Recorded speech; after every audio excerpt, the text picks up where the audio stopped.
Pager blast को लेकर बड़ा खुलासा, ईरानी कंपनी ने खरीदा था हिजबुल्लाह के लिए धमाके वाला सामान। असदुल्लाही कहा कि उनके हिजबुल्लाह पास पहले से ही हजारों पेजर थे। उन्होंने पुराने पेजर्स को सक्रिय करने का निर्णय लिया, लेकिन 3000 से 4000 नए पेजर्स की आवश्यकता थी। Please subscribe our channel. Lebanon में पेजर और वॉकी टॉकी में हुए धमाकों को लेकर बड़ा खुलासा हुआ है। ईरानी कुद्स फोर्स के एक पूर्व अधिकारी ने सरकारी टीवी चैनल पर शनिवार को दावा किया कि एक ईरानी कंपनी ने हिजबुल्लाह के लिए वह पेजर्स खरीदे थे। हालांकि बाद में उसी चैनल ने किसी ईरानी कंपनी द्वारा ऐसी किसी भी खरीदारी की खबर का खंडन किया। पिछले महीने इन पेजर्स और वॉकी टॉकी में हुए विस्फोट के कारण हिजबुल्लाह के कई लड़ाकों की मौत हो गई थी। समाचार सेवा ईरान से बात करते हुए कुद्स फोर्स के पूर्व डिप्टी कमांडर मसूद असदुल्लाही ने कहा कि एक ईरानी कंपनी ने उन पेजर्स को हिजबुल्लाह के लिए खरीदा था, जिनमें बाद में धमाका हुआ था। ईरान इंटरनेशनल इंग्लिश के मुताबिक मसूद असदुल्लाही ने कहा कि यह पेजर एक ईरानी कंपनी द्वारा खरीदे गए थे। उन्होंने कहा कि उनके हिजबुल्लाह पास पहले से ही हजारों पेजर थे। उन्होंने पुराने पेजर्स को सक्रिय करने का निर्णय लिया, लेकिन 3000 से 4000 नए पेजर्स की आवश्यकता थी। उन्होंने एक ईरानी कंपनी से ऑर्डर देने को कहा। हिजबुल्लाह की तरफ से कहा कि वे खरीदारी नहीं कर सकते क्योंकि इससे संदेह पैदा होगा।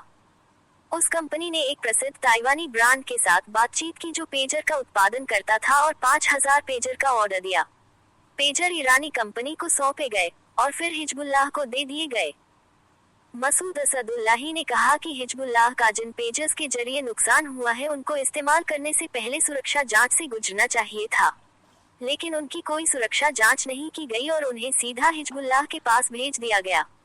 हालांकि शायद ही किसी ने सोचा था कि यह पेजर बम बन जाएंगे। असदुल्लाही ने कहा कि कंपनी ने हिजबुल्लाह को देने के लिए करीब 5000 नए पेजर्स मंगवाए थे, लेकिन उन्होंने केवल 3000 पेजर्स ही वितरित किए, बाकी 2000 रख लिए गए थे। उन 3000 पेजर्स में एक साथ ही विस्फोट हो गया। मसूद असदुल्लाही की इन टिप्पणियों से ईरान में खलबली मच गई। जल्दी ही ईरान की सर्वोच्च राष्ट्रीय सुरक्षा परिषद के करीबी माने जाने वाले मीडिया आउटलेट नूर न्यूज ने भी उनकी टिप्पणियों पर प्रतिक्रिया दी। नूर न्यूज ने लिखा कि किसी भी ईरानी कंपनी ने हिजबुल्लाह पेजर्स की खरीद, परिवहन या वितरण में कोई भूमिका नहीं निभाई है। पिछले महीने ही लेबनान में हवाई हमला करने से पहले इजरायल की तरफ से लेबनान में पेजर्स और वॉकी टॉकी में विस्फोट हुए थे। हालांकि इजरायल ने इन हमलों की जिम्मेदारी नहीं ली थी। पेजर्स में हुए इन विस्फोटों लेबनान में करीब 37 लोगों की मौत हो गई थी, जबकि 3000 से ज्यादा लोग घायल हो गए थे। हिजबुल्लाह पहले ही मोबाइल नेटवर्क का उपयोग करना बंद कर दिया था।